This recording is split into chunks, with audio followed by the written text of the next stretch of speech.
He does it. Well done, Manchester United. It's a Sheringham, and Solskjaer has done it! Van der Sar saved it! United again!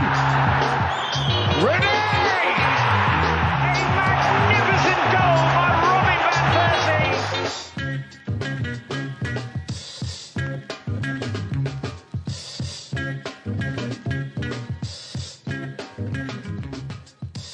Hello and welcome to this week's redcafe.net podcast, United Hour, the number one podcast on all things Manchester United.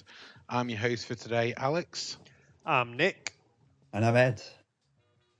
Fantastic. Yes, so sorry everyone that it's been a little while since we've recorded. I know a few people have been asking why in the thread, but we're back now, and obviously we've got a hell of a lot to cover.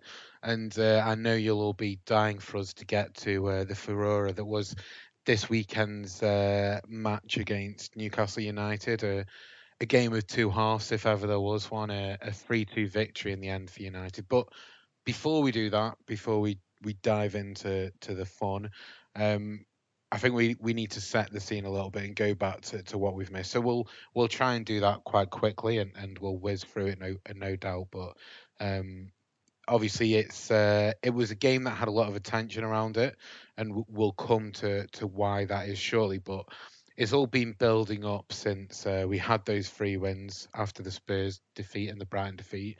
We had the Watford, Burnley, and any of you remember what the other one was? The other victory in that 3? Young boys. Young boys, trust your old young boys. So we had those 3 wins. It looked like we were back on the bounce, and then we went on what can only be described as a somewhat drastic and dire run of results. So it started with a draw at home to Wolves. Not a bad side. I actually think Mourinho could be there in the not too distant future. The Portuguese link, eh?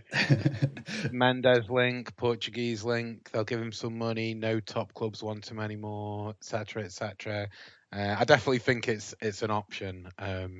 Maybe a downgrade for on Nuno right now, but nevertheless, there was the 1-1 draw with Wolves, and then the loss to Derby, getting knocked out of the League Cup, second year in a row that we've been knocked out to a Championship side, which is, incredibly disappointing, I would say. And I think for me, in both games, United maybe looked the least comfortable on the ball. Which is disappointing. But after that, where the attention and the intensity on Mourinho's position really started was the West Ham game. So away at the Hammers, a team who'd struggled somewhat this season, off the back of a good draw with Chelsea, we went to Hammers and we lost 3-1. And I think for me, and I think for a lot of people, this was maybe a point of recognition that perhaps Mourinho hasn't got the dressing room behind him. I don't know if you guys were the same. I don't know if that was a turning point for you. I think, we had, I think it was Imran who was asking me in the WhatsApp, because we'd had quite a discussion about this. He's already decided weeks ago that it was the end of the line for Mourinho, whereas I'm still sticking in with him. And he was saying, look, are you on the bandwagon yet? And yeah, I will say that West Ham game was the time when I really started debating which side I was on. But to be honest, still wasn't really ready to say it's done and dusted. But yeah, it was the time when you start thinking, where can it go from here? Has he lost the dressing room? Some weird tactics, and we just now get a bit used to him just saying bizarre stuff in press conferences and whatever.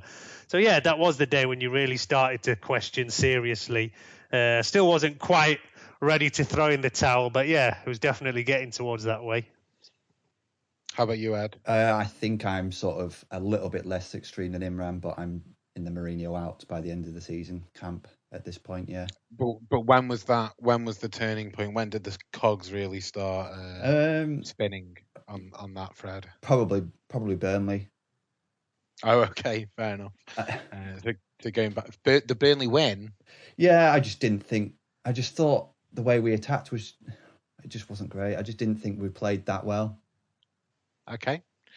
Fair enough. Everyone will have their own moments, and there'll still be some who haven't had that moment yet. And maybe that's Nick, and we'll find out what camp he's in after we get to the Newcastle game. But yeah, I think that's definitely a point worth noting, Nick, around the tactics from Mourinho. It was potentially, and we don't know this, maybe he genuinely thought McTominay was the right man for the job in a 3-man defence against West Ham, and then a 2-man defence when we were chasing the game.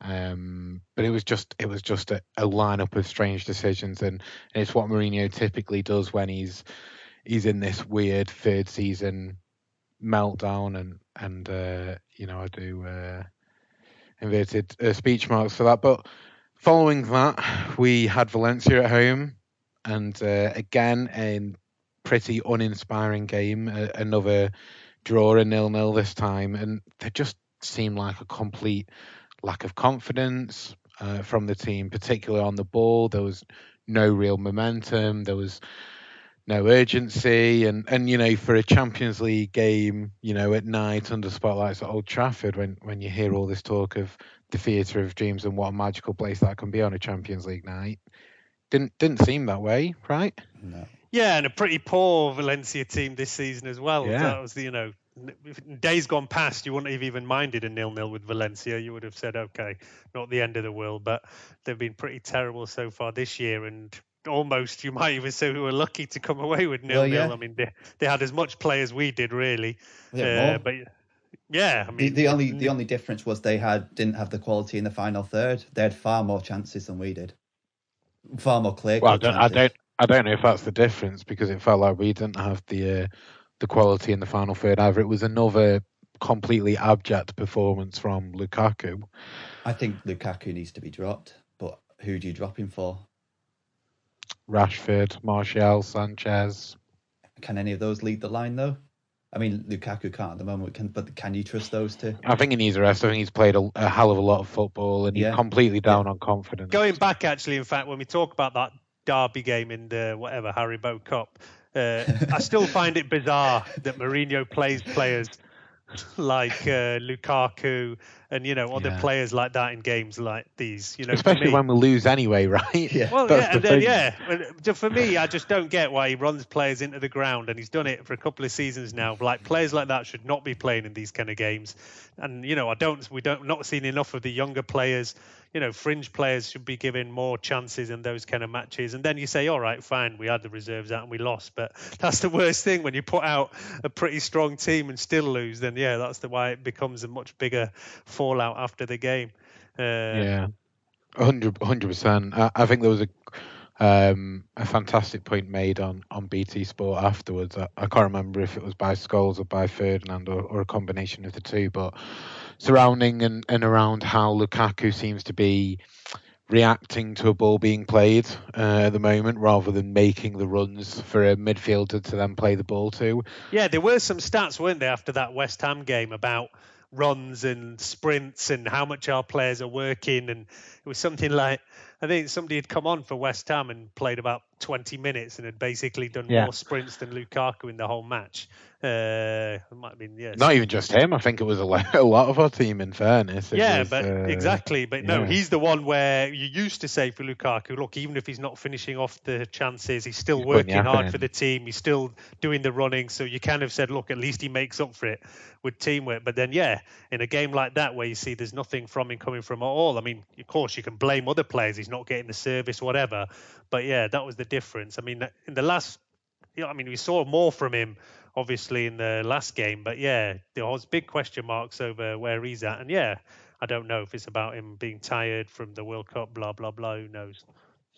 Yeah, 100%. And I think this is another, we'll probably refer to the WhatsApp group a lot. And a quick plug, actually, for those of you who get donating on Patreon, you can join our fantastic WhatsApp group and get real-time insights from the podcast team watching a game and all big the frustration as it's happened.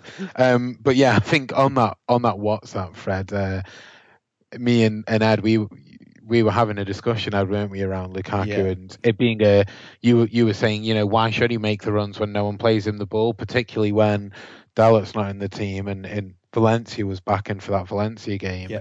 Why bother making the runs if no one's playing the ball? And it's a fair point but it's a chicken and egg scenario, right? And Yeah. I think you made the point that these all have their own job. Well, fair play to Ed as well on Valencia, because on the last pod or the pod before where you were slagging him off, and I think the rest of us were quite surprised at how negative you've been. And I since was with then, Ed, I must it say. seems that I'm pretty sure that Jose's been listening to the podcast, because he's fallen way out of favour. Yeah. So, you 100%. called that way ahead of time. So fair play on that one. I think a lot of people have been frustrated with Valencia for a long time. I think it was just that Ed said he was the worst player ever or something. I didn't say he's the worst player ever. I said he's one of the worst players I've seen in a United shirt for a long while. Sure.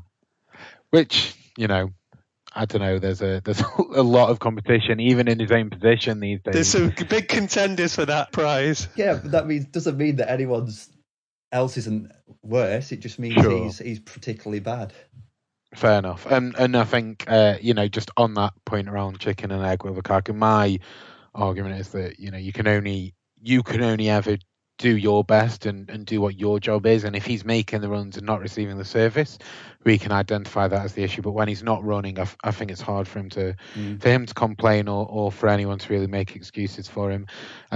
I guess just on that defeat, before we move on to what followed with Newcastle and some of the rumours about Mourinho, there was obviously Antonio Valencia liking an Instagram post which was saying Mourinho out.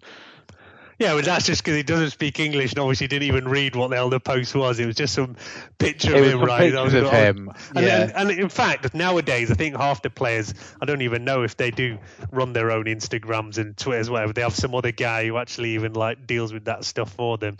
So yeah, who knows? I completely agree, but he was obviously dropped again at the weekend. Storming a team cup though, I think better man management would have been, accepting the apology, fining him and carrying on. Didn't have to drop him. But maybe he was dropped anyway because he hadn't played the game before. Maybe he is alternating Young and Valencia.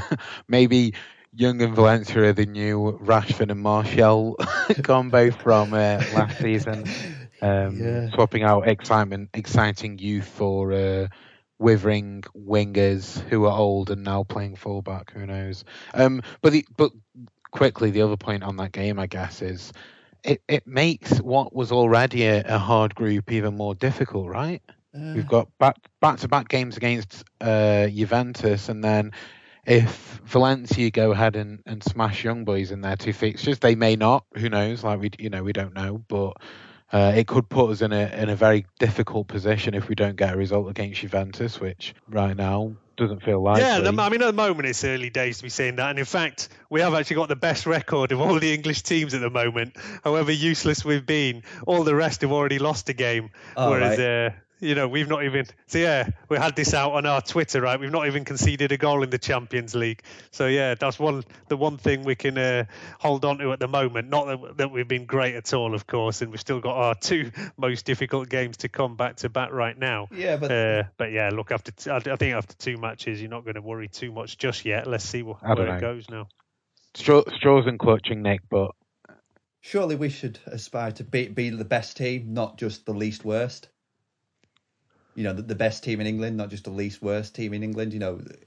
Well, I don't. I'm not seriously championing this thing. It's I know. But it's just. I enjoyed your optimism, Nick. Let's move on. So, that brings us towards present day, I guess, and towards that Newcastle game. And obviously there was huge frustration after the West Ham game. That was coupled or encapsulated even further after what was a ball draw against Valencia. And on Friday night, it came out, and I think it was David McDonnell, is it, from the Daily Mirror? So he's the lead football writer. Yeah.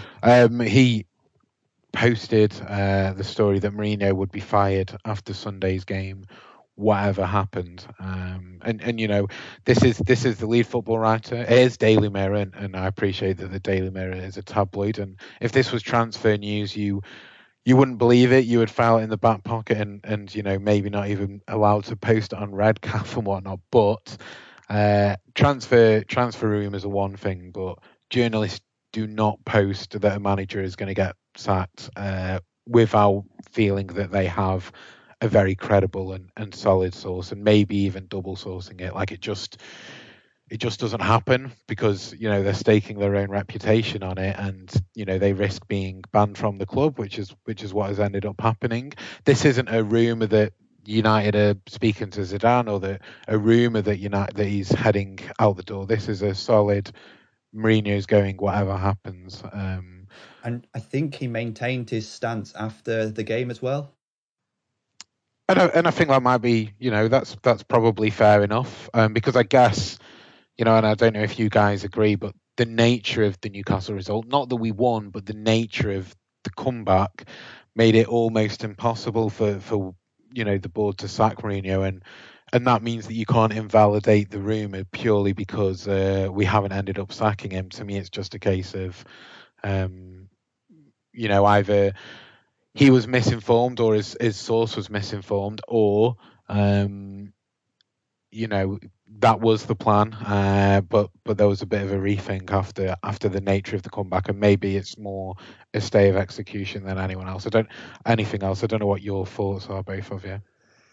It's all a bit of a weird situation, isn't it? And normally you'd say, why, if the club have decided to get rid of somebody, why are they even going to wait another game? But we did have a kind of situation with Van Gaal where there was kind of similar-ish stuff. Rumours came out. We had the FA Cup final, and then literally minutes after it finished. And I think it was him, right? I believe that David McDonnell was one of the key people who broke the Moyes and Van Gaal story. Well, I think, that's why people gave it credence. And as well, like I say, stories had come out. And Gary Neville was very, very negative and disparaging about this situation, saying, why is this kind of stuff? Shall I read the Neville quotes? Yeah. Go on. Okay, cool. So there's a lot here, bear in mind. But it was an emotional rant from what is a passionate ex-Manchester United player. So if this is true and it's broken the day before it's going to happen, he's sacked after the game or over the weekend, then it's an absolute disgrace. What are the values and principles of Manchester United? He then moves on. Enough is enough for me. I love the football club. I absolutely love it to death. It's been my life. It's given me everything. And I'm not turning on my football club, but I have to say something has to change. It isn't the manager. It's above that. He goes on to say that, the pinpoint, the start of all the problems was the sacking of Moyes. And at the moment it's the tail wagging the dog. The dressing room is leading what's happening, and we need to get some control back. And it was a bit of a weird rant from Neville in that he places sole blame, I think, on Woodward. He's completely backing Mourinho. He's also has no mention of the Glazers. Again, what are your thoughts? Do you agree with his assessment and his passion fury? Well, I don't know if he was specifically talking about Woodward or what. He was just talking about, whoever's in charge, right? I don't know. I think it's quite clear it's Woodward. He's been critical of Woodward not backing Mourinho. It's quite clear that Woodward is in charge. He's the chief exec and he's the one making the decisions. I don't think from me there was any, like, even an inkling of doubt that he's directing this at Woodward. I think so, and I don't think it's just that they're considering sacking Mourinho. I think it's the fact that it's leaked to the press before it's happened. Oh, 100%. That's where some of the fury comes. But no, I think that's where all of the fury comes. Yeah, well, I think a lot of it, yeah. So here you are, so a bit more. So to be honest with you, I'm furious. I'm furious going back 3 or 4 years when David Moyes was sacked. It broke the day before. Yes, as we've just said. You have to start looking at the people who appoint the managers, the people who are bringing in the players, the people who are sanctioning the deals, the people who are overspending on players, the people who are allowing the tail to wag the dog. And like I say, he goes on to say around how it all started with that sacking of Moyes and how, we didn't back him throughout his contract, and the same again with Van Gaal and Mourinho. I think there's a lot of truth to what he's saying. I'm not too sure about overspending on players. I think that's just the market at the moment. I don't want to see Mourinho sacked like that. I think he deserves more respect. I think any manager deserves more respect. I find football weird in that it seems to be the only thing where it's allowed to sing about someone losing their job. I know there's lots of money involved, but it's still a man's life. A 20 million payout, right? Yeah, but it's still a man's. Sure. He's still waking up and eating his cereal in the morning with nothing to do for the rest of the day. Well, it's all right. I don't think that'd be for long. I've got a bit of sympathy for it. That's all. In a gold-plated bowl with a gold-plated spoon. I don't have that much sympathy. This is a man who's poked opposition team staff in the eye, a manager who's called Wenger a specialist in failure. This is hardly a man of complete integrity and dignity. True. No, look, I mean, going back to the comments, yeah, I actually don't think that Neville is directly talking about Woodward. He's talking about the whole way the club is structured at the moment. He's talking about the whole goes into whether, the scouting system. And yeah, of course, Woodward's a big part of it. And even above him, there is, the Glazers. I don't know. There is nowadays more and more talk about that maybe one of them, Joel Glazer, is getting more and more involved in the club. Whereas historically, they didn't really do anything in the club. They just, left it to that time, obviously, Fergie and Gill, and had very little input. Whereas, I don't know, you do hear more and more stories now that maybe they are trying to get more involved because they see that things are not going in the right way. So then in that case, they do have to take some responsibility for the way things are going as well. But yeah, his main issue is, of course, how the club is conducting itself, that stories are coming out as well, that, in the summer where Mourinho starts making it obvious that he's not that happy about transfer targets, and then stories come out where obviously Woodward or whoever is briefing the press saying, yeah, but, we didn't really agree with those transfer targets. We never used to have this kind of thing. Like now we do hear stories from Fergie and Gill days that they fell out a lot. They didn't agree a lot. They would often had arguments over players, but nobody in the public knew about that at the time. To the public, they came forward with a united front and everything was kept very much in-house. Whereas now, we have this whole way that constantly people are briefing here, briefing there, stories are leaked to the press, and this is the big issue that Neville has. And for me, yeah, that's a massive issue as well. Like, it's an embarrassment for the club. And yeah, I don't like this at all, the way it's all going on, how things are played out. And yeah, Mourinho has to take a lot of responsibility for that as well. He can't, can't be, a lot of it's down to him. He starts a lot of these things, I think, himself. And then, I don't know whether it's Woodward or whoever feels they have to come back out. And yeah, it is a major issue, the whole way everything's structured. And, in the past, I've always been quite defensive of how the club is run and against people, who are quite anti the hierarchy and whatever. But yeah, lately there's been quite a mess, and there definitely needs to be some kind of change somewhere. If I hadn't heard this thing about the Glazers getting more involved, surely if the owners are getting more involved, is that not an indictment on Ed Woodward's tenure as the CEO?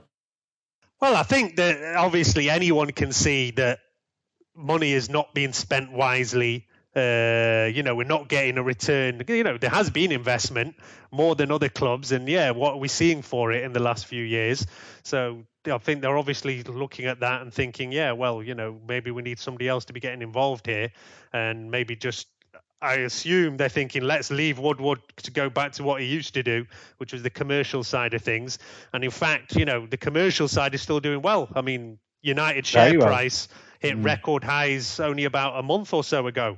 Regardless of what's going on. Value at the club is something like 4 or 5 billion now. Yeah, regardless of what's going on the pitch, that was a record high, and that's only in like weeks back. Just to contest or add to a few of the points you made there. So I wasn't aware of this potential increased involvement from the Glazers, but Woodward said multiple times in shareholder meetings and whatnot that he spoke about how expansive football doesn't necessarily equate to trophies or more success on field, and ultimately it doesn't equate to commercial success, and he's picked that point up constantly, and he's also that even trophy success doesn't. And to me, it feels very much that we are moving towards that Arsenal business model of, as long as we're hitting Champions League and we're making Champions League, and therefore continuing to have that ability for marketing sponsorships to bring the players in we need to bring in for those sponsorships, and also getting all the TV money, and whatever else. As long as we're doing that, then that's all that necessarily matters. Where there may, I don't know that there's any real care from up above about titles. I don't necessarily know or see that, and we of course don't know when we're speculating here. But one thing that we do know is that there has been a lot more talk around United getting a technical director, and it's something that we spoke about earlier on in the year, actually, before when it looked like season, United were on track to finish second, we were saying this much earlier now. I think the majority of United fans would say that the issues at United are multifaceted. I don't think there are many United fans who would pin the sole blame on Mourinho, and I don't think there are many United fans who would pin the sole blame on Woodward. It's clearly a problem within the structure and a problem from a lot of places, but I'm a little bit concerned, and obviously we don't know, but this technical director is not a director of football, it's a technical director, and that in some ways is good in that it might bring some continuity. They might look at, as you were saying earlier, Nick, the scouting system, the youth academy, all that sort of thing, maybe potentially even the style, and they might act as a sounding board and advisory board to Woodward and the board on managerial choices, but they're not necessarily the person picking the players. And from what we know about Woodward and what we can gather from him, he seems like someone with quite a big ego, and often that's needed. But I don't see him giving away his power. I don't see him relinquishing this power he's now had of being able to pick the players who he's bringing in and decide who he's spending money on. I just don't see it. Well, I don't either. And I think the director of football thing has rumbled on for however many years now, since Moyes was in. Not really. It's only been a serious talk in the last year or so. There's been rumours for years. It's been mentioned, but I'd say I only really heard anything serious, like starting last year. They've definitely turned up the heat in the last year. I just think it would have happened by now if it was going to happen. Yeah, I mean, I think it will happen. I'm just concerned. I'm pretty sure it will happen, either this year or next minimum. I'm just concerned that one, is it purely a placeholder, and is Woodward going to retain a lot of that power? I see there being frustrations and potential animosity between Woodward and that potential director when they come in, if that is the case. And then we've also got to get a manager who's on board with them, and Mourinho definitely won't be that man, I don't think. No. But yeah, just on the points around the briefing, Woodward clearly uses the newspapers to advantage. So does Mourinho. I think the reason that the club gave him that new contract a year ago was because Mourinho was backing them into a corner with daily articles that he was going to join PSG in the summer, right? Yeah. So again, as much as two wrongs don't make a right, I don't have greatest sympathy for him. And like you said, Nick, he deserves some of the blame as well. But anyway, obviously we went into this game on the back of those rumours. I think the club had come out on Saturday and said that they're behind him and whatnot, right? Yeah, I mean, it was quite bizarre because I had a bet with a mate of mine about a month ago where I think it might have even been 2 months ago after we had that kind of bad start to the season, and he was like, Mourinho will be gone by Christmas. So we've had a tenner bet that I said Mourinho will still be here by Christmas. So yeah, he was texting as soon as he heard that story in the morning saying, oh yeah, when are you going to pay me out today? Get ready. And then 2 hours later, the club are briefing back saying, no, we back him. So yeah, it's all a bit of a bizarre situation, really. It's weird. And then, like you say, we go into that game. Is that something that they have to say and they say anyway or not? Or is it that I think there's some rumours, and it's probably not worth us spending any time on this, but there's some rumours that Mourinho put the initial story out on Friday himself just to force the club into a corner where they had to either publicly back him or sack him. Yeah, who knows? And to be honest, those public backings are often, veiled. Final words, and the amount of times clubs have backed managers and they've been sacked a week later, but so it doesn't really mean that much in the end. Like you say, the club have to say something like that, but it doesn't mean anything. 100%. And I think one thing Neville did say is that as a result of that Old Trafford would be bouncing and they'd be backing Mourinho, and it seemed like they certainly were for this Newcastle game when the teams were coming out. There was a lot more banners than normal. There was potentially a bit more noise as well. Mourinho was also looking pretty playful, squirting water at the cameras. He seemed in quite a jovial mood. Maybe not 10 minutes later when Manchester United were 2-0 down. Oh God! Just one of the most dire starts that I can remember United having. Against a team who don't score goals, who And I think that and this has probably been said to death by pundits and commentators, but what does that say about United? That Newcastle, a team on 2 points, managed by Benitez, potentially one of the only managers more defensive than Mourinho, come out at Old Trafford attacking and pushing men forward, right? It's damning, right, that they felt that they could have success doing that. I could only laugh when they scored the second goal because you just saw it coming. Laugh or you'll cry. Yeah, it's just, it's a pattern we've talked about again and again, that we concede one and then they just don't know what they're doing, and that second one goes in minutes later. Too many times. It's just, it's just like you say, you just have to laugh that it happens yet again after all these times, all these whatever. They still, to get that is just mental. Both goals, it's just a case of complete lack of awareness, a lack of urgency, a lack of accountability. No one picking up their men, or when they do.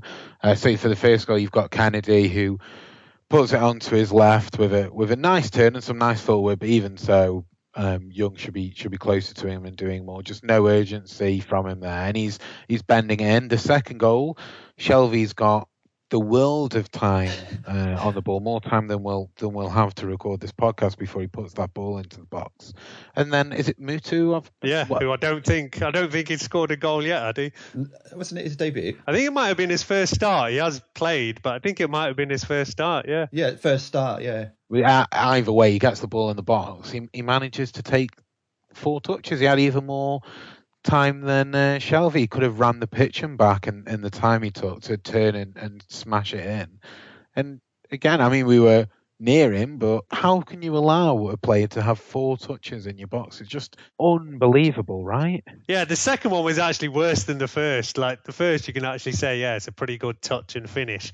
The second one is awful. That a player has that much time to turn and shoot is just really crazy. Yeah, But yeah, he goes back to just how he's started, and I don't know, we not even mentioned the fact that he had kind of seemed to have favoured Lindelof over Bailly for a few weeks. Then all of a sudden, Lindelof's out, Bailly's back in. Is he not just throwing shit at the wall at this stage and seeing what sticks, right? Well, yeah, I don't know, and that's it. Fellaini seemed to have been doing pretty well as that kind of defensive midfielder. Then all of a sudden, he's on the bench. McTominay's in a back three.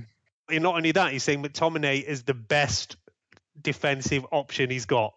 Like, I really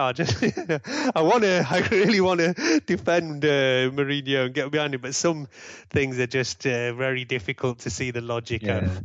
And like clearly there's a massive lack of confidence from the likes of Bailly, who then got brought off 18 minutes into the game. And Mourinho hugged him, but even so, he's being hauled off the pitch that early into the game. And Bailly was our best defender in his first season under him, and last season, Mourinho seemed to lose trust. He spent the whole summer moaning that all his defenders were crap, and then now he wonders why none of them have any confidence and none of them can do anything and play without belief. And it's again hard to feel like he hasn't created a rod for his own back here, because as much as I've said that De Gea saved us quite a lot last season, and our expected goals against us was higher than the goals we conceded thanks to De Gea, we still only conceded 1 goal more than City, right? And yeah, that is the crazy thing. We had one of the best defences in the whole division, and all right, we were set up very defensively, and we complained about that all season. But are we less so now? Well, I don't know. I think this year he has been trying to be a bit more open. Maybe against Spurs, that's it. We're not creating any more chances. We're not having any more shots. Our average positions aren't any further up the pitch. So if he's trying, he's failing, and yet we're getting the negatives and conceding a load of goals for it. Yeah, I think we're something like 5th or 6th most goals conceded so far this year, and the ones below us are all your, Huddersfields and Cardiffs and whatever, which is crazy. Clubs we should aspire to be.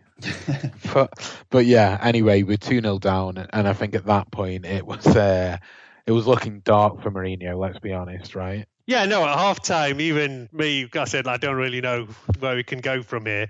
Although, you still had the hope. I mean, I know you were as well, Locker, looking at the odds for the comeback. And I remember looking at it at half-time. I think it was Ed who said he's convinced we'll get a win out of this game, right? Yeah. I said, fucking hell, we'll probably win, but for God's sake, they've not made it easy for themselves, have they? I did think we'd win, especially after the goal. But yeah, I mean, I did look at the odds at halftime, and it was only about 8-1, 9-1. I said, no, that's not enough to be putting money on. But I think you waited, didn't you, Locker? And you got I did wait 20-odd to 1 or something. So obviously we finished half-time at 2-0 down. Matter had come on at 18 minutes. He definitely influenced the game and brought a bit of calmness back. A man who barely sees the light of day under Mourinho. It was like he unlocked a cupboard and let Mata out and unleash the chains. But obviously... But the same thing happened last season, didn't he? He went totally out of favour, wasn't even in match day squads, and then all of a sudden he was back in the team and kind of... He's the ultra-professional and comes on the pitch and does a fantastic job because that's what Mata and... He's not like some of our other players, Downing Tools. He's there ready to go. But anyway, second half, obviously McTominay comes off. He'd struggled after being moved into the defensive position. Fellaini and no criticism of McTominay. I don't think he's really ready for a midfield role at United. I don't know if he ever will be. Never mind a role at centre back, considering all the extra pressure on that position at the moment. Fellaini comes on in his place and. It was a bit weird, right? We had the defensive three that everyone's been crying out for in Smalling, Matic, and Pogba. What we'd all been hoping for, right? Well, I think my reaction was, how many do we think we're going to concede with Pogba in defence? 100%, and I think a lot of people probably felt the same. And I think a lot of the stories since has been that. Mourinho opened up to the players and asked their thoughts, and Pogba perhaps even suggested that he drop into a deeper role, right? It is interesting, these stories that are coming out now, that, saying the players and Pogba specifically have been giving his input, and Mourinho's basically let them say, all right, you do what you want to do and let's see what happens.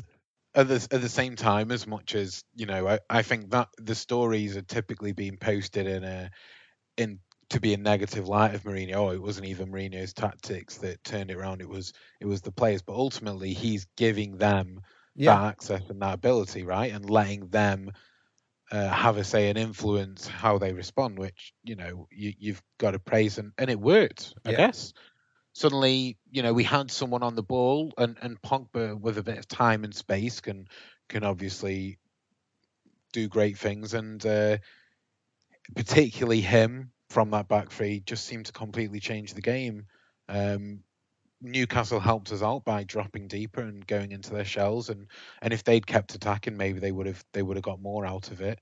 And they almost did still get a third goal in that second half. But even so, like Pogba getting on the ball and being able to drive forward with it and play those 1-2s from a deeper position clearly helped. And so 68 minutes into the game.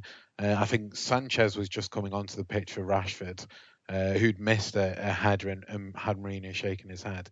I actually logged on Sky Bet to look at the odds for United to win and Sanchez to score. But when I saw that just United to win was now 20-1, I stuck only a mere £2.50 on it, but ended up coming in and getting £50 back, which I was very happy about. I'm not a good bettor. Don't let this make you think that I am. And I've no idea why I believe it could happen. But the fans were still cheering for Mourinho. They're chanting United and getting behind the team at 2-0 down. And this is something we see from the fans, right? I'm guessing you were there, Nick, in that Anfield game where we were 3-0 down under Moyes and you had the 20 times ringing around the stadium. It's kind of like a defence mechanism that we seem to have, right? Where we show a bit of pride. Yeah, it has been like that for a few years now, that, you know, when we really go down, the fans, instead of booing or whatever, a lot of them just start singing louder and saying, yeah, well, fine, let's have a sing song and remind everybody about who we are. And yeah, there is still in the stadium a lot of support for Mourinho and the players. I don't know how long that will go on for. I mean, at the same time, like I say, there was boos at half time and after Valencia as well. It was obviously a mix of the two, yeah.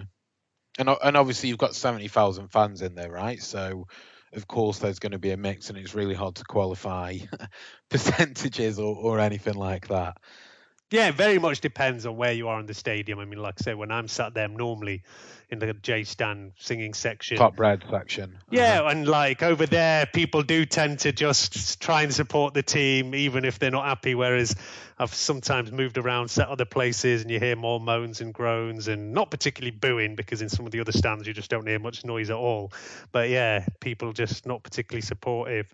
Whereas there, people just say, yeah, fuck it, we're going to sing louder and just have a good day out if it's going downhill. You know, and they said, yeah, maybe we'll go and watch the game in the concourse and have a beer instead of watching it at the pitch. Watch it on the telly in the concourse. I've seen that several times when things are not going too well.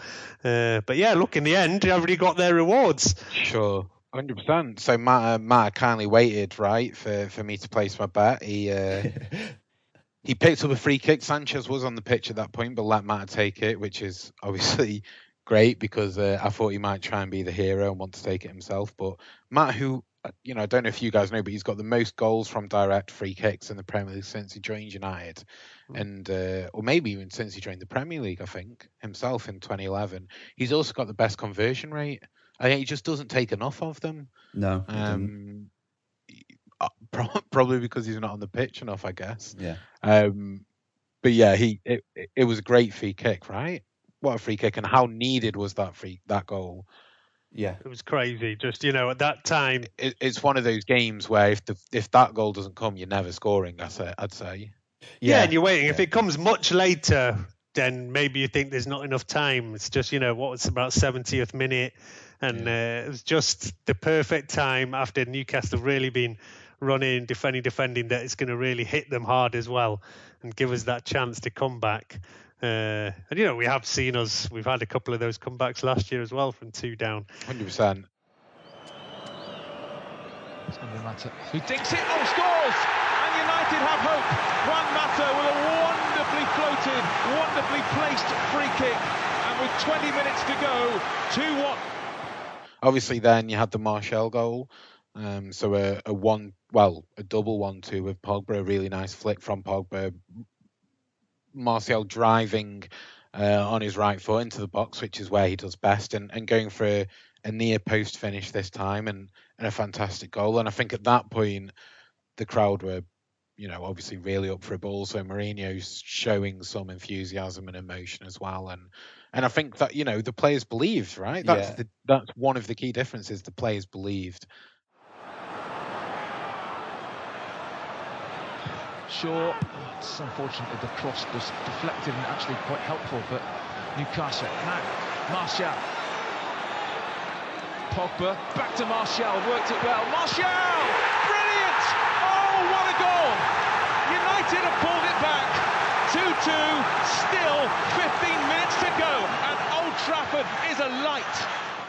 And obviously that then transcended into a winner through Sanchez, and obviously, again, probably being said to death right now, but it's somewhat ironic, or at least interesting, that the 3 goal scorers are Mata, Martial and Sanchez. Mata and Martial, players who barely seen any football under Mourinho in the last year, and then Sanchez, who's recently been dropped. Sanchez needed to be dropped though, didn't he? Yeah, I'm not.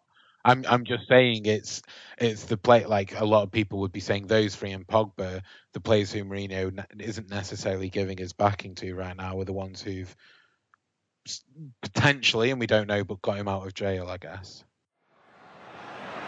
Young with the cross. There's the header! Oh, it's a goal that could change the course of Manchester United season. Alexis Sanchez, it could change his United career. In the last minute, Manchester United have come from 2 down It feels like a hugely significant night at Old Trafford for the team, for the manager. Manchester United 3, Newcastle United 2. He'd slagged off Martial again, hadn't he, the other day after one of the games where he'd said, "Oh, well, you've all been demanding that Martial play, and look, he's played now and he's done nothing or whatever." But then, he did still start him again. And I think Martial did actually have a decent game. Was it against Derby? There was a game he played pretty well. I think it was against Derby that he was one of the few brighter sparks in the match. And look, it goes back to the whole discussion we had last year. We're saying Martial was actually playing pretty well on the left, got shunted out the team when Sanchez came in. And in fact, there'd been a thread on Red Cafe saying, at what point do you really think everything started going downhill? With Mourinho, the first 2 years seemed kind of okay. And for me, I pinpoint that moment when Sanchez has been signed last, Christmas, January, as the real point where things started going in the wrong direction. I think, it disturbed the team, started becoming problems in the camp. He didn't perform. Martial then is a bit pissed off. Pogba's annoyed that he's not the highest paid player. Yeah. And, we had a bad end to the season, losing the FA Cup final, finishing. But, we were still relatively happy having finished second. And then everything just went totally tits up in the summer. And really, I go all the way back to when Sanchez was signed. That is the point where, for me, Mourinho's whole, everything got a bit derailed of moving forward. And now whether everything can get back on track or whatever, who knows? We'll see. People talk about this being the Mark Robbins moment for Sanchez, of course. But if anybody doesn't know, younger fans out there. What's your gut telling you on that one, Nick? Look, could this be the Mark Robbins moment? Yeah, well, it could be, but who knows? I would be surprised. I'll be surprised if it is. Yeah, let's say. But for short term, it is, because he's saved his job. That's, I guess, what people are talking about. Because back in those days, people thought Fergie were going to get sacked, and it was an FA Cup game where we looked like we were going out. Mark Robbins scores, and we went on from there. It was against Nottingham Forest back in 1990. So, that's why people are equating at the moment. But, it's a long way to go after that to see where we go from there. We've had too many false dawns over the last 6 or 7 years for me. Yeah. And we've obviously had these dramatic comebacks under Mourinho this year against both City and Crystal Palace, right? 2-0 down, winning 3-2 with a much improved second half performance. And yet we still turn out these dreadful first halves. Mourinho still doesn't know what his best team is. For me, he still doesn't have backing from all the players. And again, after the game, he's slagging some players off by name, Rashford and McTominay, saying that they're playing with fear and they're scared on the pitch and whatnot, which again, for me, is, it's this management by conflict that Mourinho's always done throughout his career, and it just doesn't work. He hasn't done it throughout his career. It's like a recent-ish thing. He didn't used to do this when he first started. It's a thing that came in the last, he has done it for a few years now, but he never used to be like that.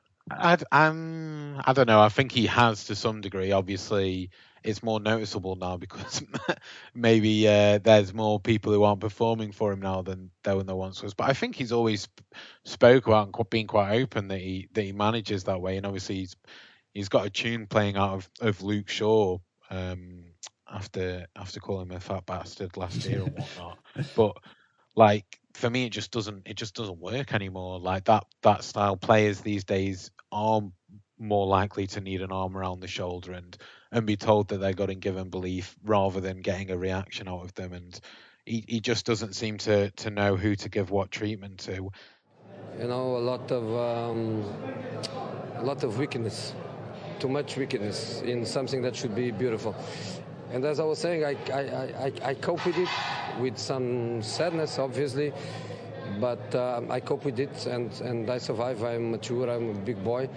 But clearly some of the boys, Marcus Rashford was sad on the pitch. Scott McTominay was scared on the pitch.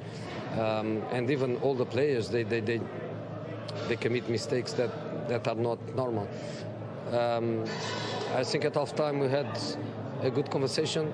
We didn't promise to each other that we were going to win the match, because we cannot promise that. We promised to each other that we were going to give absolutely everything, without any fear, without any pressure, just the pressure of give everything. And of course, they gave everything, and I don't want to say we were lucky, because we fought so much for that. I think the boys, they deserve, but even if the result ends with a 2-2, even if you don't score the last goal, the feeling would be a positive feeling, because as I was saying, nobody can promise to win matches, but a professional should promise to give everything, and the boys, they gave. Ed, who deserves the credit for the comeback? The players, Mourinho, both? Neither? The players, I'd say. Newcastle, Rafa? I think the players. Yeah. After the game, Mourinho said, let's all promise to play the best we can possibly play. The players believed in themselves for a change, and they're the ones that turned it around, I'd say. That's not taking anything away from Mourinho, though, because like you said earlier, he gave them the option, the platform to do it. So perhaps that is why they reacted so well. That's good man management if that's sort of what happened in the dressing room at half time. And do you think that clearly turned and such a drastic change in attitude from the players is that the Mourinho? So basically, I guess the question is, and the reason why this has arguably saved his job is that, does this suggest that Mourinho can still get a tune out of these players, or is this a case of players playing for personal pride? They're 2-0 down and is disaster, and their name, their pride, their whatnot is on the line here. No, I think. What are our thoughts? I think it was in part from Mourinho. I think if it was a player for personal pride, that they've done it 2-3 games ago when we were down. So you think as Mourinho's motivated them and he can still get a tune out of these players, they aren't downing tools, they are still willing to play for him and try for him? I think at the moment they are still willing to try and play for him. Yeah, I didn't think it after Valencia. So you're Mourinho out. So a lot of people were Mourinho out because, like, I think Nick either is or would be at any point if he thinks that the dressing room's turned, whereas you're not really interested in whether the dressing room turned. You just think it's not good enough. Yeah, I just think it's not good enough. I think he's run out of ideas. Mm-hmm. And Nick, what are your thoughts on this? Yeah, well, like you said, that for me is the big question. Are the players still with him? And what do you think based on that second half? And the first half as well. I think they still are. And this is the exact discussion I had. I think it was with Imran on the podcast a few weeks ago, and saying I did not see at that point that he's lost the dressing room. But you did during West Ham, and you probably did during the first half, right? This is the thing. During West Ham was when I first started actually questioning, has he? Maybe he has. Yeah. That was the first time I started thinking, actually, before that, I said, I don't see signs of that. We're not doing well. We're not getting results, but I still see players putting in the effort. I can still see some reaction from players. So I'm not seeing that yet. And that West Ham game was the first time I started questioning, maybe he has lost it. So let me pose the question. If Mourinho got a tune and motivated the players for the second half against Newcastle and they're still with him, what is the cause of that West Ham performance and that first half against Newcastle? Just confidence? Yeah, I think it's a run of confidence. There's obviously big issues in confidence in the defence. Mm-hmm. That seeps through. Again, like Mourinho has to take responsibility for that, because all the way back from the summer, he's been making it pretty clear that he doesn't think our defensive options are good enough. And he's said this time and time again. He's talked about, I've had to play an extra midfielder, whether it's Fellaini or McTominay, because to defend, protect them. And he's made it pretty obvious that, he doesn't rate many of the options we've got. And it's, chopping and changing here and there. I mean, even at the end of last year, his favourite option was Smalling and Jones. And I think if Jones had been fit, maybe he even would be playing now. And he's only just been forced to be going with either Lindelof or Bailly as last case scenario, really. It's not just confidence, though. It's the selections. I don't understand why Fellaini's no longer in that sort of transitional role between the centre of defence and in midfield. He was playing really well in that position, and for some reason we've moved away from it. I just don't understand. And we've signed Fred. He's shown to be sort of a decent footballer actually. Plays for the team, tidy passes, gets forward, supports the attack and stuff. But then he's been relegated to the bench again. So there's no rhyme or reason to the way he's selecting the team for me. Yeah, there is way too much changing from game to game. Systems, personnel. You're never going to get the kind of fluidity. And to be honest, it's something like I say we complained about before. Even when we were getting pretty decent results. It was something I still complained about last year, about how systems changed and things changed, and there was no way we were going to get any rhythm if he kept doing that. And when things are going badly, if you're changing that much, then it's even going to exacerbate those issues even more and make it even worse. Yep, most definitely. And Mourinho's comments after the game, so obviously we touched on his thoughts on McTominay and Rashford, but at first he said, it's not about me, it's not about any one person or one player, it's about the club, it's about Manchester United and that they've had this comeback. He then went into a 5-minute or whatever monologue word vomit mentioning the word manhunt 5, 6, 7 times and spoke about wickedness in the world of football. Any thoughts there? Have you got sympathy for Mourinho on that one? No, because I think he brings it all on himself. And, these are the kind of issues on why right back at the beginning I said, I'm not sure if he's the right man for our club because exactly because of stuff like this.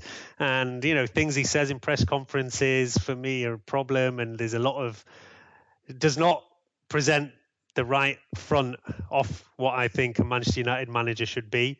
But in a way, I've almost got used to it now. Like, it's just the way he is. Like, he does it every week. So you almost it's like just water off a duck's back now.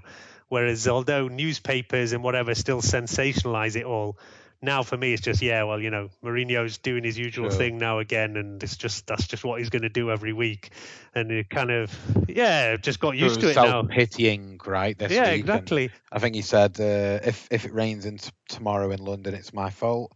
Brexit. If we have some difficulty with Brexit, it's my fault. And it's just this self-pity thing. But I think the thing that annoys me is that this week we win and it's all about him and why there's this conspiracy against him. But then last week when it's a loss to West Ham, it's that the players are shit. They've got a shit mentality. We don't have the quality in the build-up that, and he talks about this mentality thing and weak mentality and fragility and mental state and whatnot. But then the next week he's talking about a manhunt and it looks like he's completely paranoid.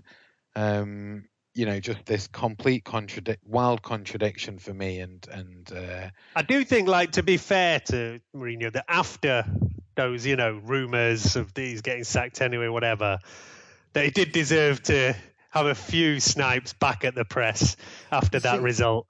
I didn't take the comments regarding McTominay and Rashford in the way everyone else seems to have done. I think he was sort of defending him in that McTominay especially is being brought into a defensive position where there is a lot of pressure in that position to begin with. He's put him in that position. Well, I know he has, but at the same time, he's sort of saying, he's not ready mentally to be coming into that pressure. Yeah, but then, that's his own fault. He shouldn't be playing in there. And he was talking him up as the greatest option 2 weeks ago. And as we've all said, exactly. Fellaini was performing really well in that position. And, the last match as well, before an international break, there's really no reason to be resting him or anything. So, it was I just think, there's no logic to that. Oh, I agree completely. But I just don't think it was as much of a dig as people are making out. So obviously he said that some of his players can't or seem to be struggling with this manhunt on him. Like they're struggling with the added pressure that there's talks of Mourinho going. And maybe that's true. But when Rashford's missing that chance, he's shaking his head and hauling him off. He's hauling McTominay off off at half time. So I don't think you can claim he's protecting them, especially when some of the worst performers are the likes of Lukaku and Matic, and he's not mentioning them by name, is he? No. He's mentioning the young kids who, need a bit of protecting. He's Yeah, they're the untouchables, though, aren't they? No, that's a The fair point. untouchables of Lukaku, Matic.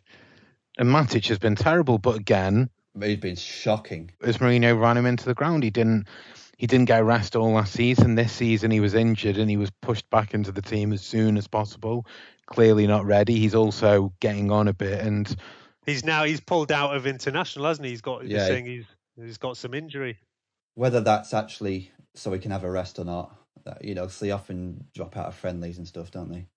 Well, Shaw and Matic have already dropped out of the internationals.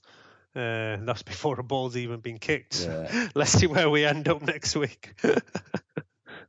just to touch on it, because I completely forgot. Obviously, we spoke about Pogba's performance and turning the game a little bit from deep. So just quickly, rank for the Manchester United team in that game: first for touches, first for passes, second for chances created, first for shots, first for duels, second for recoveries, second for distance covered, and first for sprints. And particularly those last two aren't something that you would typically associate with Paul Pogba. And just the contrast from this game to his performance against Brighton and previous games where we've been behind, and he's maybe been a bit immature and tried to do it all himself, do the Steven Gerrard of being the hero and wanting to be the hero, shooting and playing Hollywood balls at every opportunity. Whereas in this game, he just brought a calmness and composure to things. At 2-0 down, at 2-1, at 2-2, at 3-2.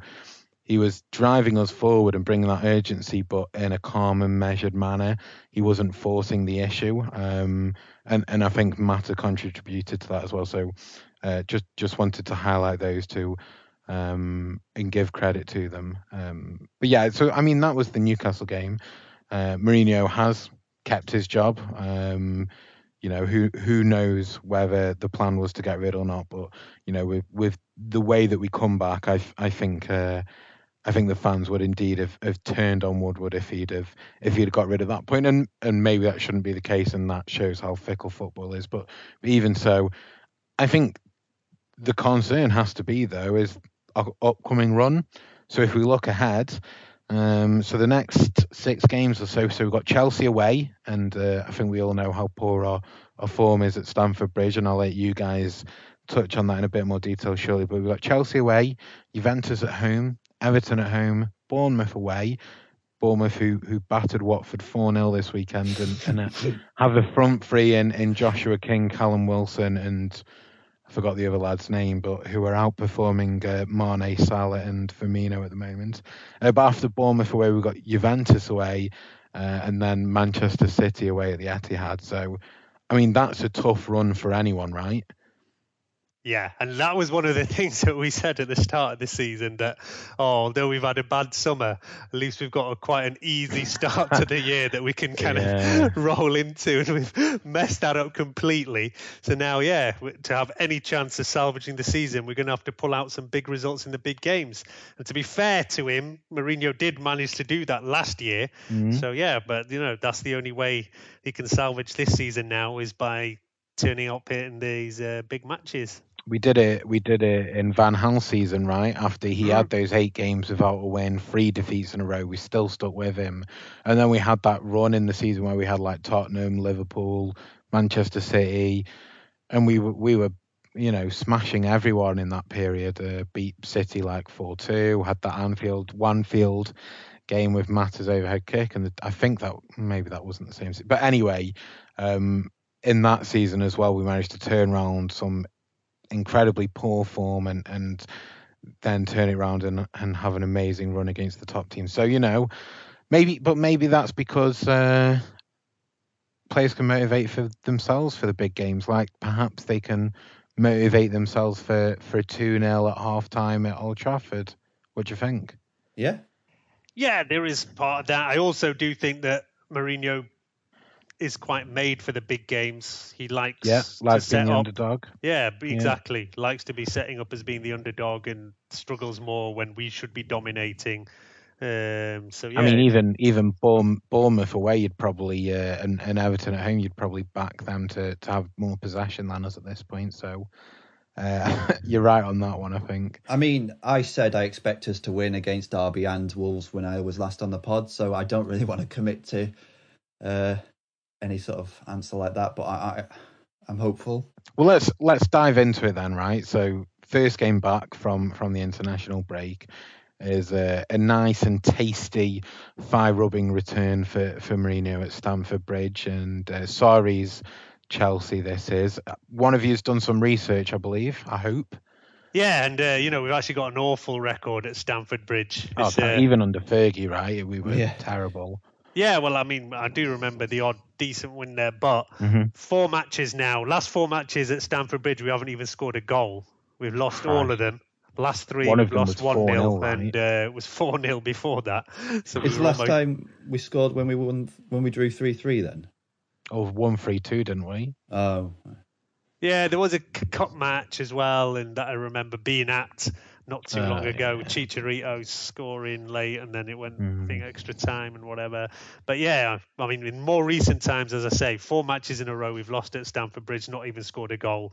I mean, we have won at Old Trafford, but yeah, at Chelsea it's not been good.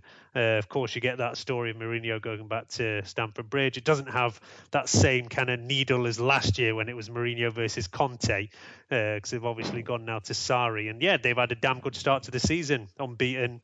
Fantastic, right? Yeah, I mean, Chelsea, they're a weird club, and they actually, as a club, they make me reassess what I think about how clubs should be running all. Because as you know, I'm somebody who wants to stick with a manager, give him every chance. And, obviously it goes back to Fergie and everything, but I'm very reluctant to get rid of managers. But Chelsea chop and change. They change manager every 2 years, and they still seem to have success. It doesn't seem to kind of bother them. It's like a double negative in a way. Like they're so far short term that their players can now go from being like 4th, 5th, 6th one season to winning it the next. Exactly. Last season, where did they finish? 5th or 6th? Then the season before that, they won the title with Conte and had a fantastic year. They won like 12 in a row. The year before that, under Mourinho, they were again 6th or so. The year before Mourinho won, I think they were 3rd or 4th. The year before that, 4th. The year before that, 3rd. It's just unbelievable. But it's like the players now are just the most adaptive players. I mean, between them and Leicester, I'd say for going from complete shit to being best team in the league, it's just unbelievable how quickly they can adapt. And I don't think anyone expected them to be playing in a Sarri manner soon. But I guess going from Conte and being so restrictive last season, they've just had at least a new life from Sarri, right? Yeah, they've not even changed that many players. I mean, people talked about our transfer summer being disappointing. I mean, in fact, Chelsea didn't make any more signings than we did. I mean, they had spent a lot of money on a goalie, but really they were only replacing Courtois, and their only real... They had to. Yeah, exactly. It's just like for like, really. And they've... but yeah, I mean, their only major change was bringing in Jorginho, who he's bought with him from Napoli. They did bring Kovacic on loan, who's been he's on loan, but he's not playing every week, so he's kind of just a squad player at the moment. But yeah, Jorginho is that big signing, and Kante's actually been moved slightly further forward now this year. Yeah, Jorginho is the one who's sitting in front of the defence. And even though they've switched more to 4 at the back rather than 5, they're still letting their fullbacks bomb on. I mean, Alonso is one of the top players in fantasy this year, isn't he? He's getting his goals, assists and everything. In fact, Chelsea have got the 2 top players in fantasy football this year, Hazard and Alonso, the top scorers at the moment. And Hazard have been fantastic, hasn't he? Obviously he's hitting 28. He should be hitting his peak anyway, but again, just having him, because in fairness, I've always criticised Hazard for being inconsistent, and he's had a couple of good seasons at Chelsea, a couple of great seasons, but also a couple of pretty horrendous ones. I think you could maybe accuse him of downing tools or cheating managers, and he just doesn't feel like he's ever reached his potential. He should be a 20 goal plus a season player, but he never has been. Well, I think it was maybe about 3 years ago that people were saying, it's Messi, Ronaldo and then Hazard. And then, like you say, he went then totally off the radar. But now he had a great World Cup. He's had a great start to the season. Well, you could say he's never had an attacking manager at Chelsea, I guess. Mm. Could you say that? You know, Yeah, who's he had? Benitez, Mourinho, Conte. Yeah, true. You know. So yeah, he's a must-have at the moment. Oh, for fantasy, yeah. Yeah, although I've been dropping down the table after my great start to the season, but I'm still the best of any of the podcast lot, I'll say. I can't say I've logged in, to be honest. Yeah, well, that's it. I see you like down in the relegation zone there, and embarrassing us all there, Ed. You're gonna have to sort your team out, making us look bad. Yeah, but anyway, I mean, look, if we look at what's Chelsea's main weakness, it is up front. Because, at the moment, they're starting with Giroud, who's one of these defensive centre forwards who doesn't actually score goals. I mean, we conceded 2 goals to Newcastle, right? Yeah, it reminds me of days of like Emil Heskey, where people talk about strikers who are not actually there to score. He's just there for Hazard to play off, I guess. Yeah, and Morata as well. It was a massive signing from last year. If you remember, there was big discussions, and we had it on the pod as well. People saying, "Oh, should we have bought Morata? Should we have bought Lukaku?" And he actually had a good start to his career. But I think then he's falling off completely. And I think it was pretty clear that Lukaku had a much better season. And in fact, for Morata now to be playing second fiddle to Giroud, who's come all the way from being third choice kind of striker at Arsenal to being first choice in the World Cup winning team and starting for Chelsea. So it's been. I think you're doing a bit of a disservice, to be honest. I rate Giroud. I think he's a really good forward. He does that job. It depends what you mean. Exactly. He does do a job for the team, but he doesn't score any goals. Like in the World Cup, he didn't even have one shot on target. Or something, right? Exactly, in the whole bloody tournament. But maybe he's not there for that. And in fact, I was having a quick look around. If you look at Chelsea's kind of average position teams, Alonso is actually mostly further forward than Giroud, and he's got at least Hazard and William or whatever in front of him as well. So he's not actually anywhere near being their most forward player. He's just a pivot for them to work off, I think. Exactly. And that's fine, if that's what working. And they're getting a tune even from the likes of Barkley. Yeah, he's been rejuvenated back in the England squad. From what I can tell, they just seem to 1-2 it up the pitch. They just 1-2 constantly, just 1-2 up the pitch, and until Hazard gets it and runs at a few defenders and scores and finesses it into the corner. But like you say, it really is amazing how quickly they've managed to get that rhythm layer. We talk about Mourinho saying, he needed 1 year, 2 years, now 3 years to kind of build and do it. Whereas same with Van Gaal, right? 3 years to implement his philosophy. Well, exactly. We say we shouldn't expect anything too quickly, but then Conte comes in when the league in his first season, Sarri's turned up, and maybe that is because they've got a structure in the background which allows managers to come in and just do their thing without worrying too much of what's going in the back. I don't know. Like I say, I'm not an expert on how Chelsea are set up in the back, but that's something I would assume. But I'm thinking that I don't know if it's part of the bus time. We've not really particularly seen us do that yet this year, but I wouldn't be surprised for us to revert to that. And to be honest, I'd almost say it's probably our best game plan in this game to go and get any kind of result there. Do you think the fans stick with Mourinho with him parking the bus, or is it purely results driven? I think in this game, people will probably accept it if we come out. If we win, of course you'll accept it. If we get a draw, you're probably okay. The problem, of course, comes when you park the bus and don't get a result. The problem last year was when we were playing well, I remember, and it all went to that Liverpool game. We started the season really well, 4 goals here, 4 goals there. All of a sudden go to Anfield and just surrender the match. That's when people had an issue with it. This year, when we're not playing that well, if there's a problem, whatever, then I think you probably accept that, all right, we're going to have to go play defensive and hope we can nick one somewhere. We'll have big Phil Jones, man marking Hazard. Yeah, unfortunately, I don't think he's available. I think he's got to bring Herrera or Fred back in, right? Or it'll probably be Fellaini actually. He's got to do something here. I don't know, but I mean, how do we set up and what's the game plan? Just park the bus and try and man mark Hazard? What? You know, do we think Martial or Sanchez plays? Both plays, Sanchez on the right, Martial on the left. Does it matter? Will we have any attacking intent? Pack the midfield and use the width. Yeah, we'll still have chances. You know, we've got to make the most of our counter when we get those chances. I would like to see Sanchez on the right, Martial on the left, which is what we all hoped we would see from when Sanchez first came up. And for some reason, it's taken 6 months for Mourinho to work out that maybe that is the best way forward. Nick, what do you think the score will be? A draw, 0-0. It will be 0-0. We're going to defend. Really? And it's going to be 0-0. Arguably the informed team this year, right? Chelsea, and you think you don't think we'll concede with our defence how it is right now? No, because I think we're going to just play super defensively. I think that's the way he's going to go, and I think maybe if he does play that super defensive system, we'll keep him out. But yeah, I don't see us scoring there if we play that way. Fair enough. It's going to be interesting for sure. Not sure how much I'm looking forward to it, but following on from that game, a game that at the start of the season I was incredibly excited for, and then now I'm somewhat, well, I don't know if I'm excited or dreading it or what right now, but following the Chelsea game, we've then got Juventus at home. You know, the return of a big Champions League game against, you know, true Champions League, you know, top European pedigree, which is what the Champions League's about.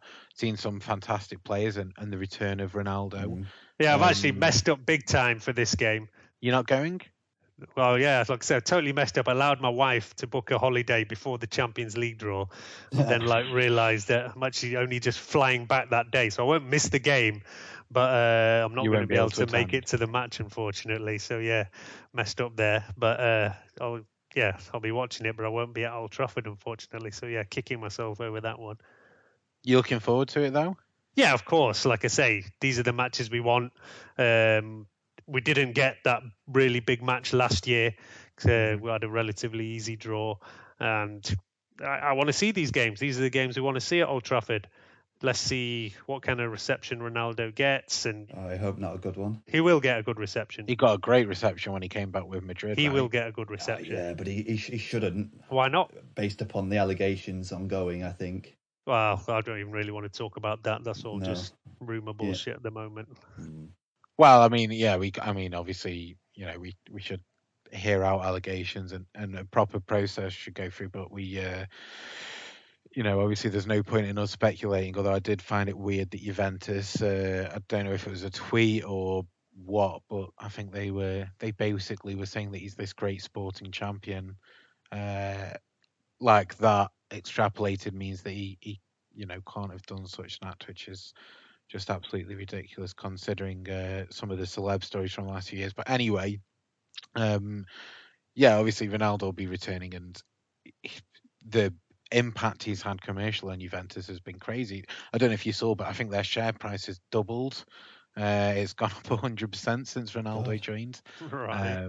It's absolutely unbelievable the impact that just him being there has had, and they've played 10-1-10 this season. Yeah, undefeated so far. Well, undefeated, but they haven't drawn a game, right? They've won all of them now. Yeah. Go on, tell us a bit more about their form, Ed. Well, top scorers: Ronaldo, Mandzukic, Dybala, all scoring 4 goals each.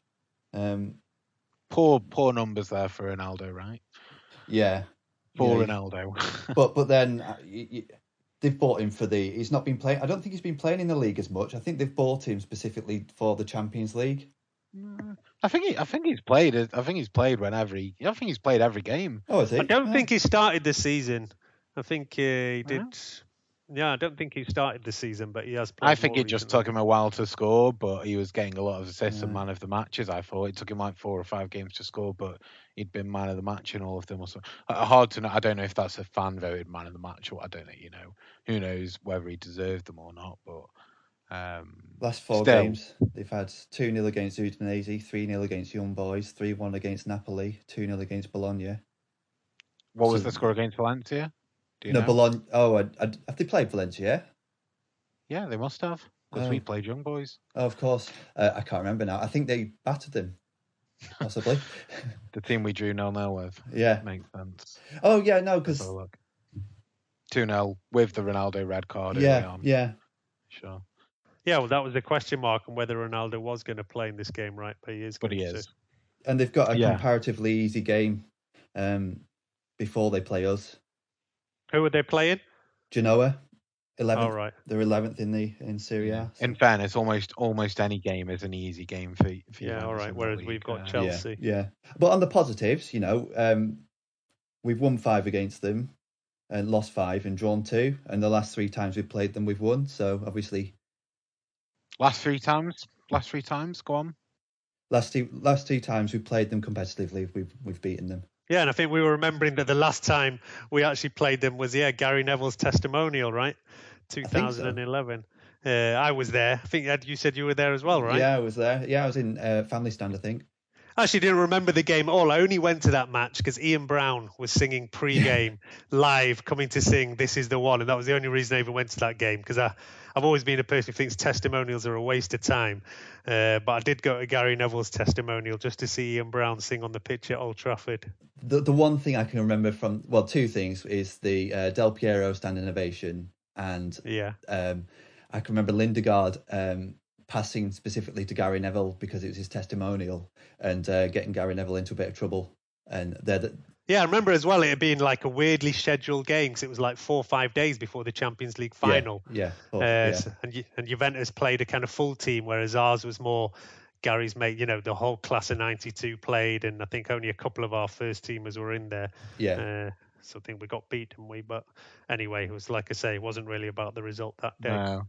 I think the 2 games before that were was it a 2-1 and a 3-0 away at Juventus, and that was the last time we met them in the group stage, right? So from memory, it was 2003. It was the year the final was at Old Trafford, and we battered them in the group stage 3-0 away from home at their place, and won 2-1 at Old Trafford. We topped our group.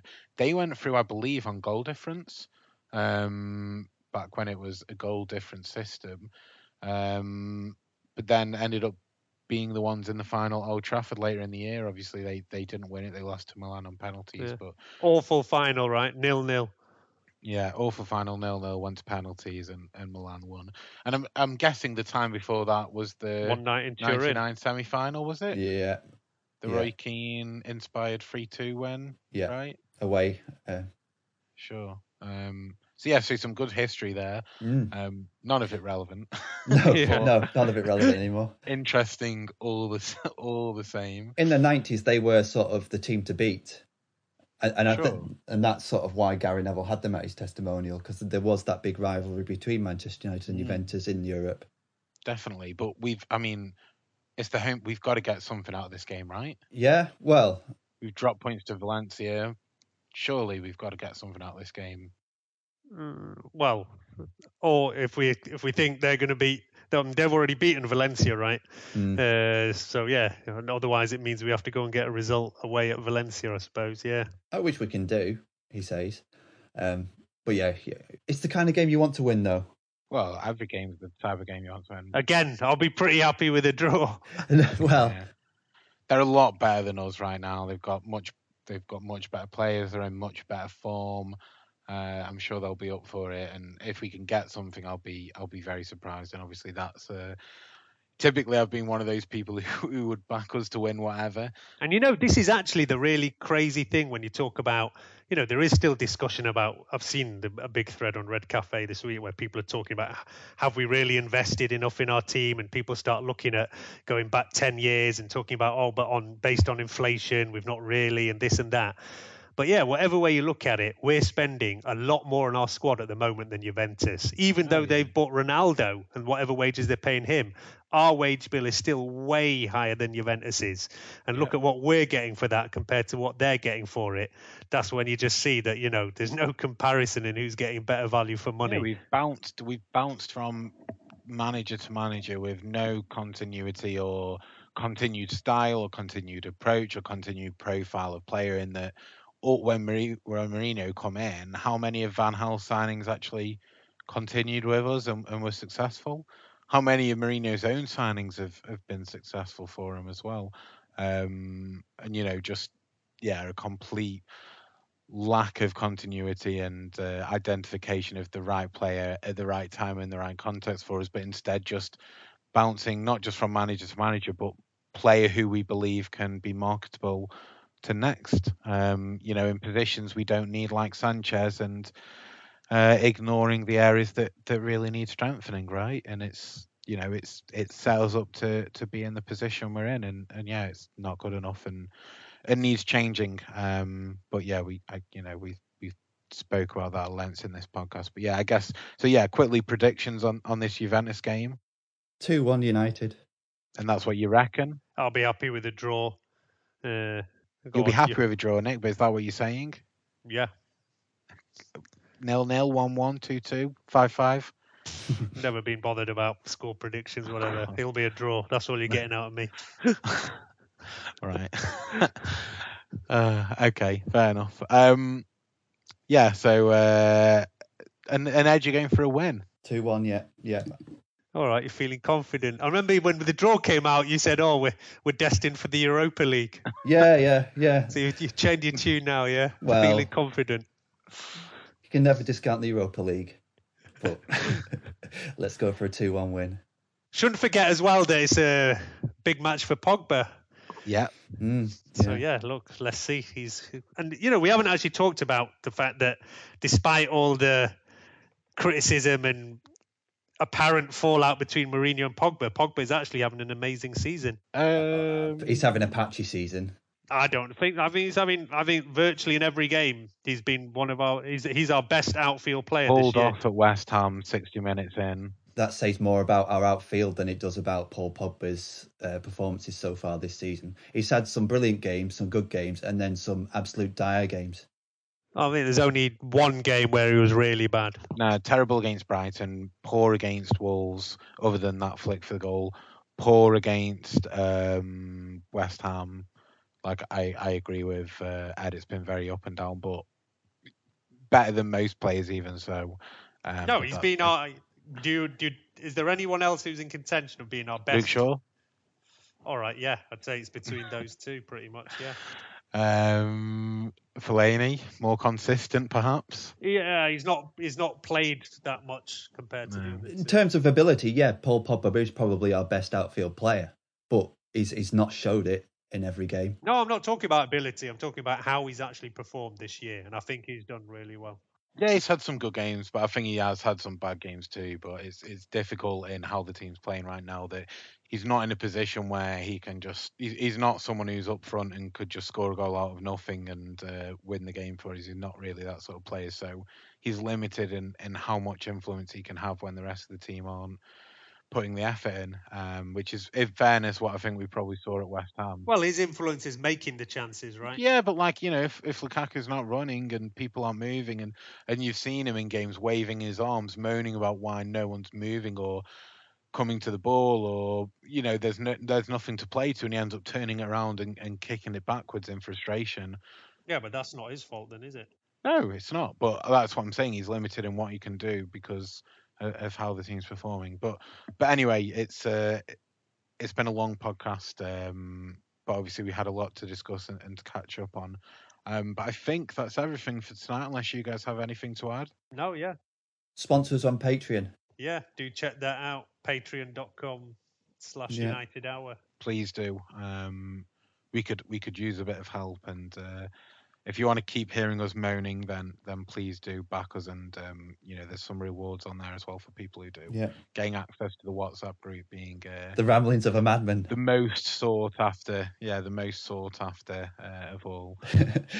Yeah, awesome. So thank you very much for listening. Hope you've enjoyed it. Get on that Patreon page, and cheers everyone. We'll be back after the Juventus game, no doubt. Cheerio. Good night. Good night.